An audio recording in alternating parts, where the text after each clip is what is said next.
Sometimes, the heaviest doors in life are opened with the smallest keys, and the greatest treasures are hidden not in gold, but in the ashes of a past everyone else was too afraid to touch. The rain had finally stopped, leaving the asphalt of the city glistening under the streetlights like a bruised black mirror. Inside a cramped, drafty apartment on the south side of the city, Nia Washington stood by the window, watching a stray cat pick its way through the puddles. It was 4 a.m, the hour when the soul feels most naked, and Nia was wide awake.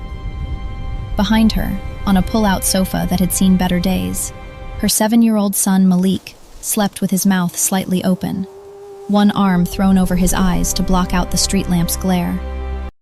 Nia looked at him, her heart swelling with a fierce, aching love, and then looked down at her hands. They were dry, the knuckles swollen from years of scrubbing floors and wringing out mops in office buildings downtown. She was 32, but in the reflection of the glass, she saw a woman who looked a decade older, worn down by the relentless friction of survival. On the kitchen counter sat a letter, its envelope bright red, a color that screamed danger. It was the final eviction notice. Nia turned away from the window and went to the small kitchenette to boil water. There was no milk for tea, so she drank it black, the bitterness matching the taste in her mouth. Her life hadn't always been this hard, but the slide to the bottom had been fast. She was a divorced mother, a title that carried its own weight in the neighborhood. Her ex-husband, Tyrell, had been charming once, before the streets whispered louder than his promises. He had gotten mixed up in things he couldn't handle, leaving Nia with a tarnished last name, a mountain of debt, and a shattered credit score. He was gone now, serving a long stretch in a state penitentiary, but his shadow still darkened her doorstep. Landlords didn't trust her. Employers looked at her background check and hesitated. She was drowning, and Malik was the only thing keeping her head above water. Later that morning, after dropping Malik off at school with a forced smile and a kiss on his forehead, Nia found herself at the county municipal building. She was there to plead for an extension on her housing assistance, a humiliating ritual she had performed too many times. The line was long, a snake of weary bodies shifting on tired feet. To pass the time, she wandered over to a corkboard near the restrooms, cluttered with flyers for community college courses and lost dogs. But one plain white paper, pinned haphazardly at the bottom, caught her eye. Tax forfeiture auction, it read. Seized properties, cash only. And before we continue the main story, don't forget to subscribe and like the video. Oh, and don't forget to comment below where you're watching from. We'd love to hear that. Nia scanned the list. Most were vacant lots or condemned shacks, but the last item made her pause. Residential estate, 4500 Obsidian Drive, Historic District. Minimum bid, $100. Nia frowned. Obsidian Drive was in the old money part of town. The section that had been grand in the 20s fell into ruin in the 80s and was now a ghost town of overgrown ivy and boarded windows. She looked closer at the previous owner's name. Darius Thorne. A chill ran down her spine. Everyone in the city knew that name. Darius King Thorne had been the biggest kingpin the city had seen in decades. He controlled the flow of narcotics from the riverfront to the suburbs until he vanished 5 years ago. Rumor had it, his own crew took him out.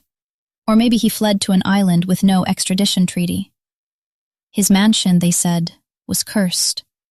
A fortress built on sorrow. Nia looked at the price again. $100. It was absurd. It was less than her grocery bill. But as she stood there, fingering the crumpled bills in her pocket, her entire savings meant for a security deposit that would never be enough. A crazy, desperate thought took root. She needed a roof. Any roof. And nobody wanted a drug lord's haunted house. The auction was held in a damp basement room of the courthouse. The air smelled of stale coffee and desperation.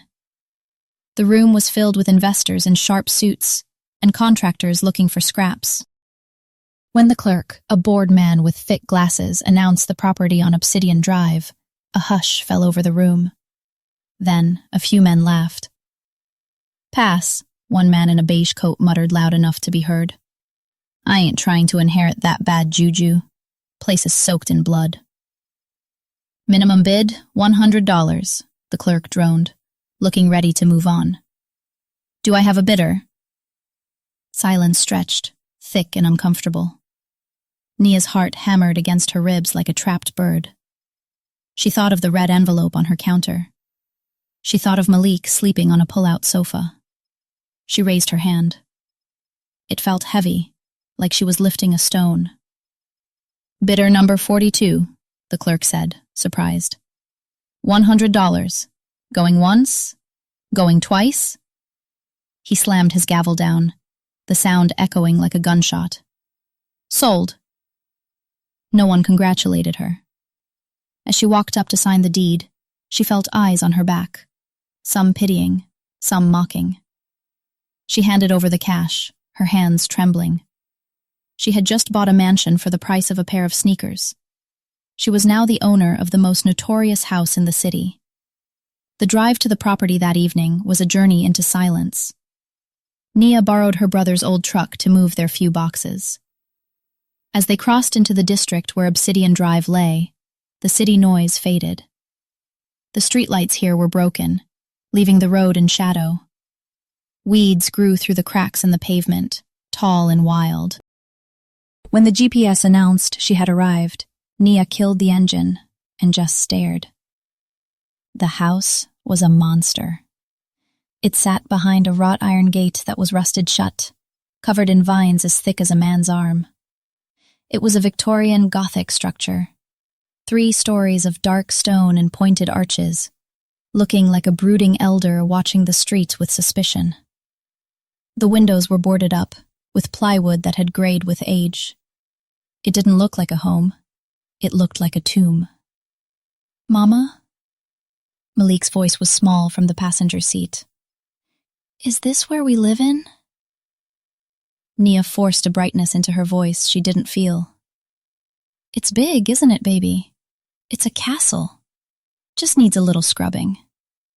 Getting the gate open took 20 minutes of wrestling with a rusted chain. They drove up the circular driveway, the gravel crunching loudly in the quiet night. Up close, the house imposed its will upon them. The front door was massive, carved from dark oak. Nia keyed the lock, half expecting it to jam, but the mechanism turned with a smooth, heavy click, as if it had been waiting for her. She pushed the door open. The air that rushed out to meet them was cold and smelled of old paper, dust, and something sweet, like dried lavender. Nia found the breaker box in the hallway by the light of her phone and flipped the master switch. Miraculously, a chandelier overhead flickered to life. Half the bulbs were dead, but the ones that worked cast a dim, golden glow over a grand foyer with a marble floor that was covered in a thick carpet of dust. "Whoa," Malik whispered, stepping inside.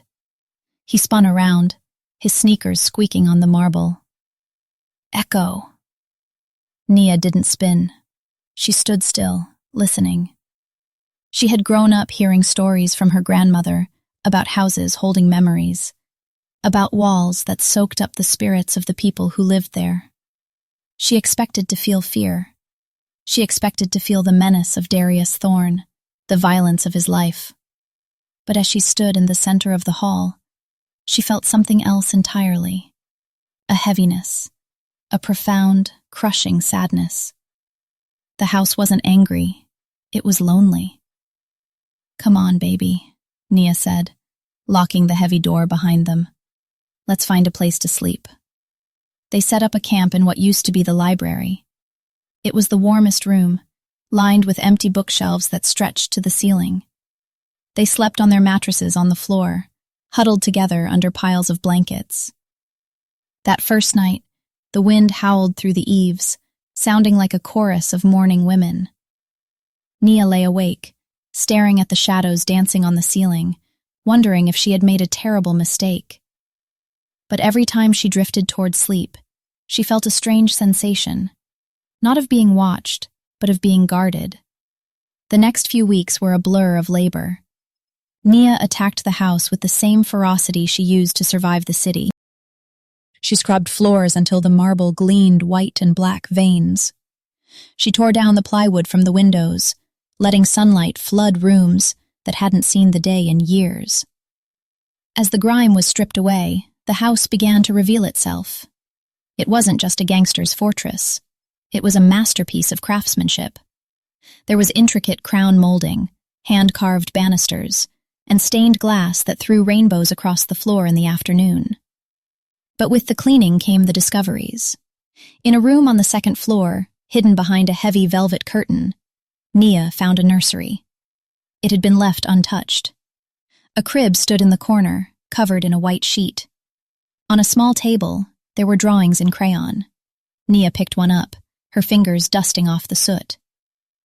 It was a picture of a tall man holding hands with two children, a boy and a girl. Underneath, in shaky block letters, it read, Daddy, Imani, and Jamal. Nia felt a lump in her throat. The news reports had always painted Darius Thorne as a monster, a man with ice in his veins. They never mentioned children. They never mentioned a family. She looked around the room and saw a height chart penciled onto the doorframe. The dates stopped abruptly 5 years ago. He was a father, Nia whispered to the empty room. Malik loved the house. He ran through the long corridors, playing tag with his imaginary friends. He told Nia that the quiet man liked his jokes. Nia told him it was just the house settling, but she noticed things too. A door she had left closed would be slightly ajar. The smell of cigar smoke would drift through the hallway for a fleeting second, and then vanish. But never once did she feel threatened. Okay, my dear viewers, if you're watching and find this story interesting, comment number 1 or comment, I'm still here, to continue listening. One rainy Tuesday, Nia decided to tackle the basement. It was the one place she had avoided. It was a cavernous space with concrete walls and a low ceiling, cluttered with old furniture covered in tarps. She was sweeping near the back wall when she noticed something odd.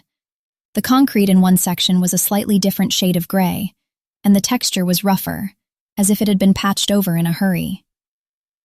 Curiosity, that dangerous itch, took over. Nia grabbed a hammer from her toolkit. She tapped the wall. Thud. Solid. She moved a foot to the right and tapped again. Thock. Hollow. Her heart raced. She knew the stories, drug lords hiding millions in the walls, bodies buried in the foundation. She hesitated, thinking of Malik upstairs watching cartoons.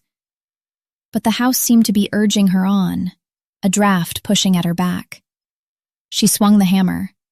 The concrete crumbled easier than it should have, revealing a layer of brick behind it. She struck harder, adrenaline fueling her swings. Brick by brick, a hole appeared, opening into a darkness that smelled of stale air and secrets. Nia shined her flashlight into the void. It wasn't a vault of money. It was a small, windowless room, no bigger than a walk-in closet. Inside, there was a simple metal desk and a chair. On the desk sat a stack of leather-bound notebooks and a metal lockbox. Nia squeezed through the opening. She approached the desk with reverence, feeling like an intruder in a confessional. She opened the first notebook. The handwriting was jagged, hurried. September 12th. They think I do this for the power. They don't know I'm just trying to buy my way out. I want to take Keisha and the kids and go somewhere where the name Thorne doesn't mean blood. But the organization won't let me leave. I'm trapped in the castle I built. Nia sat down in the dusty chair, reading page after page. This wasn't the logbook of a criminal mastermind.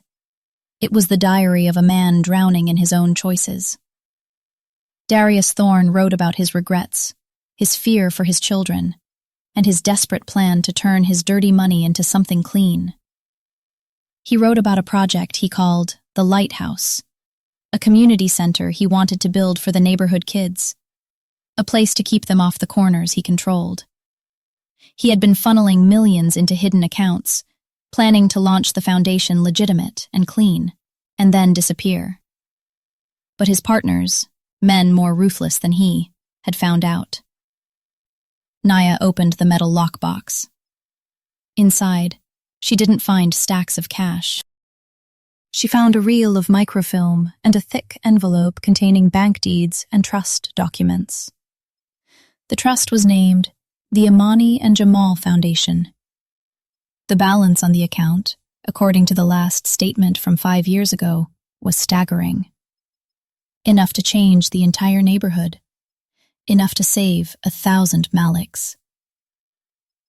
"You were trying to do good," Nia whispered, tears pricking her eyes. "You were trying to fix it." But the discovery came with a shadow. The next day, as Nia was pulling weeds in the front yard, a black sedan with tinted windows slowed down as it passed the gate. It didn't stop, but it crawled by slowly enough for Nia to feel the cold gaze from within. The hairs on her arms stood up. 2 days later, she found the lock on the back door scratched. Someone had tried to pick it. Nia bought new deadbolts, her sense of peace fracturing. She realized that whatever Darius Thorne had hidden, there were people who still wanted it buried. Or they wanted it for themselves. She sat Malik down that evening. "Baby, we're going to stay at Auntie Sheila's for a few days," she said, trying to keep her voice steady. "Why?" Malik asked, clutching his toy robot. "I like it here. The house likes us." "I know, baby, but Mama has to fix some boring grown-up stuff. It's just for a little bit." She drove him to her sister's apartment across town, kissing him goodbye with a lingering intensity that made her sister worry. When Naya returned to the mansion, the sun was setting, casting long, blood-red shadows across the lawn. The house felt tense, the air inside vibrating like a plucked violin string. Naya went straight to the basement, retrieved the lockbox and the journals, and brought them to the kitchen. She needed to know who the enemy was. In the final journal, Darius had named them. Councilman Marcus Sterling. Naya gasped. Marcus Sterling was a pillar of the community. He was always on the news, talking about cleaning up the streets, cutting ribbons at parks. But according to Darius's journals, Sterling was the silent partner, the one who laundered the money and kept the police looking the other way. Sterling was the reason Darius couldn't get out. Sterling was likely the reason Darius was gone. The phone in the hallway rang, startling Naya so bad she nearly dropped the book. The landline hadn't been connected. She stared at it. It rang again, a shrill mechanical scream in the silent house. She walked over and picked up the receiver slowly. "Hello?" "Mrs. Washington," a voice purred. It was smooth, educated, and terrifying. "You've done a wonderful job with the property. It's looking alive again." "Who is this?" Naya demanded, her grip tightening on the plastic. "A concerned citizen. You found something in the basement, Naya. Something that doesn't belong to you. It's old history. It's messy. We'd like to help you clean it up." "I don't know what you're talking about," Nia lied, her heart thundering against her ribs. "Don't play games, Nia. You're a smart woman. You're a mother. Think about Malik. Leave the box on the front porch. Leave the house unlocked. Go away for the night. Do that, and you go back to your quiet life. Don't, and, well, accidents happen in old houses. Gas leaks, electrical fires." The line went dead. Nia stood frozen. Fear, cold and sharp, tried to paralyze her. They knew about Malik. They knew everything. Her instinct was to run, to grab the box and flee to the police. But who controlled the police? Sterling. Who would believe a divorced cleaning lady over a councilman? She looked around the grand hallway. She felt the presence of the house again, that heavy sadness. But now, underneath the sadness, she felt something else. Rage. The house had been a prison for Darius, a coffin for his dreams. It didn't want to be a tomb anymore. "I'm not running," Mia said aloud. Her voice trembled, but her chin was high. "This is my house now." She knew she couldn't fight them with force. She had to fight them with the truth. She grabbed her cell phone and dialed the number of a man she had seen on the news. A federal prosecutor named Mr. Henderson, who had been trying to indict Sterling for years but lacked the evidence. It was a long shot. It was a Hail Mary. "Mr. Henderson's office," a secretary answered. "Listen to me," Mia said, her voice fierce. "My name is Nia Washington. I live at the Thorne estate. I have the ledger. I have the proof. But you need to come get it now, because they are coming to burn it down." She hung up and began to move. She knew Sterling wouldn't wait for her to comply. The threat about the fire wasn't a metaphor. She grabbed the lockbox and ran out the back door, heading for the overgrown garden shed. She buried the box beneath a pile of old fertilizer bags and rusted tools. Then she ran back inside. She had to make it look like she was still there, to buy time for the feds to arrive. Okay, my dear viewers, if you're watching and find this story interesting, comment number 1 or comment, "I'm still here," to continue listening. Night fell heavy as a shroud. Nia sat in the living room in the dark, clutching a fire poker. The silence stretched for hours. Then, she heard it. The sound of glass breaking in the kitchen. They were here. Nia slipped into the shadows of the hallway. She saw 2 figures moving through the kitchen, flashlights cutting beams through the dust. They were pouring something onto the floor. The smell of gasoline hit her nose, sharp and nauseating. "Check the basement," one man whispered. "Find the box." Nia backed away, heading for the stairs. She needed to lead them away from the shed. She stepped on a loose floorboard. The flashlight beams snapped toward her. "There she is!" Nia scrambled up the stairs. "Hey!" she shouted. "Get out of my house!" The men charged after her.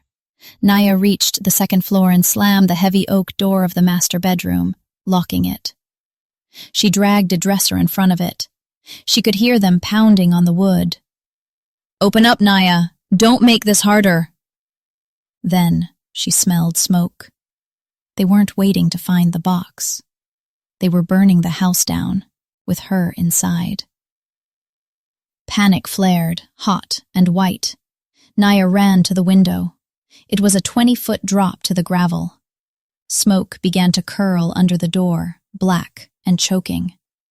The house was groaning, the old wood catching fire with terrifying speed. "Help me," Nia whispered, coughing.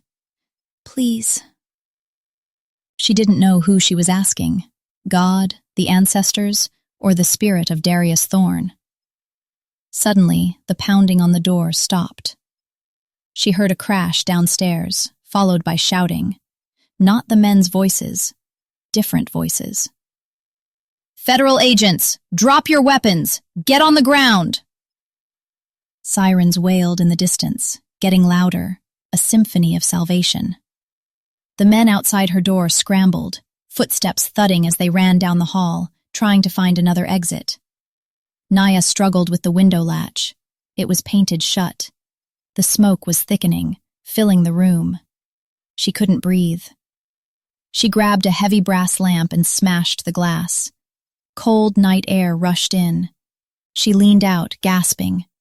Below, the lawn was a chaotic scene of flashing blue and red lights. Agents were swarming the property. Fire trucks were turning into the driveway. "Up here!" Naya screamed, waving her arms. A ladder rose toward her. A firefighter in heavy gear climbed up, his face a mask of calm. "I got you, ma'am. Come on." As Naya climbed down, she watched the flames licking at the kitchen windows. The fire was contained quickly, thanks to the rain-soaked roof and the stone walls. The house was wounded, scorched and scarred, but it stood. It refused to fall. Mr. Henderson was waiting by an ambulance. He looked shaken. "Mrs. Washington, you said you had the ledger?" Naya, wrapped in a shock blanket, soot smeared across her face, pointed toward the dark garden. "In the shed, under the fertilizer." The weeks that followed were a whirlwind. The evidence in the lockbox was undeniable. It detailed every transaction, every bribe, every dirty dollar Sterling had touched. The councilman was arrested in a dawn raid that dominated the news cycle for a month. The Thorn ledger became the smoking gun that brought down a corruption ring spanning a decade. But for Naya, the victory wasn't in the headlines. It was in the courtroom, weeks later, when the judge ruled on the assets of the Thorn estate. Because Darius had set up the trust legitimately, and because the money was proven to be intended for charitable use, the court ordered the funds to be released, not to the state, but to the purpose outlined in the charter. And since Naya was the owner of the property, and the one who brought the truth to light, the judge appointed her as the trustee. Nia stood on the steps of the courthouse, holding Malik's hand. Reporters thrust microphones in her face. "Mrs. Washington, what will you do with the money? What will you do with the house?" Nia looked at the cameras. She looked tired, but her eyes were clear, burning with a quiet fire. "It's not my money," she said softly. "And it's not a house anymore. It's a promise." 6 months later, the iron gates on Obsidian Drive were painted a bright, welcoming gold. The vines were trimmed back, revealing the stone facade which had been scrubbed clean of soot. The boarded windows were gone, replaced by gleaming glass that reflected the oak trees. A new sign hung above the archway. The Thorn Washington Community Center. It was the grand opening. The lawn was filled with children running, laughing, chasing balloons. There was a barbecue pit smoking in the corner, manned by men from the neighborhood who finally had a place to gather. Inside, the library was filled with computers and books for after-school tutoring. The ballroom was set up for dance classes and town halls. Nia walked through the crowd, greeting neighbors who used to look away from her in the grocery store. Now they hugged her. They thanked her. She found her way to the basement. It had been transformed. The dark, scary walls were painted a soft blue. It was now a music studio for teenagers. A group of kids were down there, messing around with keyboards and drums, making a racket that sounded like pure joy. Nia smiled and walked over to the back wall, where the hole had been. It was patched now, smooth and painted. She placed her hand against it. "We did it," she whispered. "You got your wish, Darius. It's a lighthouse now." She felt a warmth under her palm, a vibration that wasn't from the music. It felt like a sigh, a release. You're still here, my dear viewers. Stop and relax for a moment. Maybe have a glass of water, and then listen to the interesting content. Comment number 1 if you find this story interesting. Don't forget to subscribe to the channel. As she walked back upstairs to the sunlight, she saw Malik sitting at the grand piano in the foyer. He was plinking out a simple melody, his face scrunching in concentration. Nia paused. Beside him, just for a flickering second, she thought she saw a shadow, a tall man, watching the boy play. The shadow didn't look sad anymore. It looked like it was finally ready to leave. Nia walked over and sat on the bench beside her son. "That sounds beautiful, baby." Malik looked up, grinning. "The house likes it, Mama. It's humming." "I know," Nia said, kissing the top of his head. "I hear it too." She looked out the open front door, where the sun was setting, painting the sky in purples and oranges. She had bought a mansion for $100 hoping for a roof, but she had found a mission. She had learned that you can't build a future by burying the past. You have to dig it up, bring it into the light, and let the truth scrub it clean. The ghosts were gone. The fear was gone. All that was left was the music, the laughter of children, and the steady, beating heart of a home that had finally learned how to love. Life has a way of burying our potential under layers of fear and mistakes, just like that mansion was buried under dust and rumors. But Nia taught us that value isn't determined by what others see on the surface. It takes courage to walk into the dark places, to do the work that scares us, and to believe that something broken can be made whole again. Don't let your past define your property value. You have treasures hidden inside you, waiting for the right moment to be uncovered. If you are willing to do the work, you can turn your ruins into a refuge. If this story touched your spirit, please subscribe to the channel and share it with someone who needs a reminder that their new beginning is just around the corner. Tell us in the comments, what is something in your life you are rebuilding right now? We want to hear your story.